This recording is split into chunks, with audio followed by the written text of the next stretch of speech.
नमस्कार मित्रांनो, film talk मराठीमध्ये तुम्हा सर्वांचं मनपूर्वक स्वागत आहे. मित्रांनो, आज आपण एका अशा मराठी सिनेमाबद्दल बोलणार आहोत जो सिनेमा 12 डिसेंबरला रिलीज झालाय, पण तो सिनेमा आजही हाऊसफुल चाललाय. कोणता सिनेमा आहे तो म्हणजेच उत्तर. आता उत्तर सिनेमा पुढे धुरंधर सारखा मोठा सिनेमा असल्यानंतरही हा सिनेमा हाऊसफुल कसा काय जातोय? मोस्टली आता आमच्याकडे सिनेमा लागला होता रविवारी, कारण शुक्रवार शनिवार लागला नाही. काय असेल काय नसेल ते थिएटर मालकाला माहिती. आता त्यांनी लावला रविवारी, तो पण एकच शो 3 वाजेचा. आता मला वाटलं जसं मराठी ऑडियन्स जशी आहे आपली, जसं मराठी सिनेमा लागल्यानंतर 15 ते 20 लोक जात असतात. मोस्टली ते पण जात नाही, 5-6 जातात किंवा काही शो कॅन्सल पण होतात. मला वाटलं तसं काही होऊ नये म्हणून मी पहिलेच तिकीट बुक केले ते. मी माझ्या मित्राचे म्हणजे 4-5 जणांचे म्हणजे शो कॅन्सल नाही हो ह्या हिशोबाने.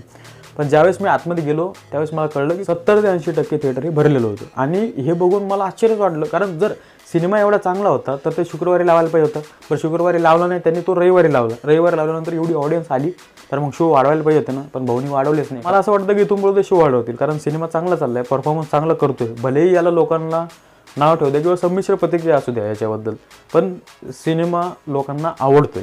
आता आपण सिनेमाबद्दल बोलूया. याच्यामध्ये कलाकार तुम्हाला माहितच असेल की ऋता, अभिनय आणि रेणुका शहाणे मॅडम आहेत. आता या सगळ्यांची जी ॲक्टिंग आहे ती आपल्याला सिनेमात ज्यावेळेस आपण बघतो तर कुठेही फेल वाटत नाही. त्यांचे ब्रिलियंट ॲक्टर आहेत तिघं पण. मोस्टली आपल्याला हा सिनेमा कनेक्ट का होतो मी तुम्हाला सांगतो.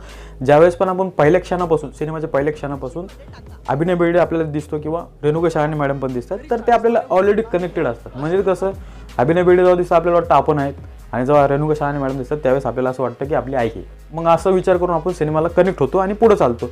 ज्यावेळेस पण काही प्रसंग घडतं तर आपल्याला असं वाटतं की बाबा हे प्रसंग आपल्या घरात पण घडले होते आणि ही खूप रियालिटी वाटते या प्रसंगामध्ये. एक मुलगा आहे जो AI कोडिंग वगैरे काही करतो, पण त्याच्या आईचं त्याच्यावर इतकं प्रेम आहे की त्याला ते प्रेमसुद्धा इरिटेट व्हायला लागतं. आणि आजकालच्या जनरेशनला ते खरी गोष्ट आहे की त्यांना खूप जास्त आपण प्रेम केलं तर त्यांना ते सहन होत नाही, जसं ते अभिनय बेर्डेला पण वाटतं. मग सिनेमामध्ये ऋताचा काय रोल आहे किंवा अजून काय काय गोष्टी सिनेमात पुढे घडतात ते तुम्हाला सिनेमात जाऊनच बघावं लागेल, कारण मी कुठलाही स्पॉइलर देणार नाही.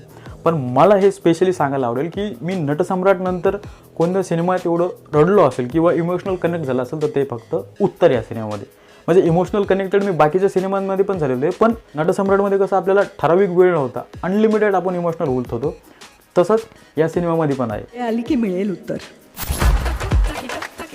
हा सिनेमा तुम्ही थिएटरमध्ये नक्की जाऊन बघा. धुरंधर बघितला असेल तर चांगलीच गोष्ट आहे, पण हाही सिनेमा बघा. खूप उत्तम सिनेमा आहे आणि तुम्हाला असं वाटणार नाही की तुमचे पैसे वाया गेलेले. चांगला सिनेमा आहे. मी तुम्हाला परत एकदा सांगेल की नटसम्राट नंतर तुम्हाला कोणता सिनेमा इमोशनल करू शकतो तर तो म्हणजे हाच आहे.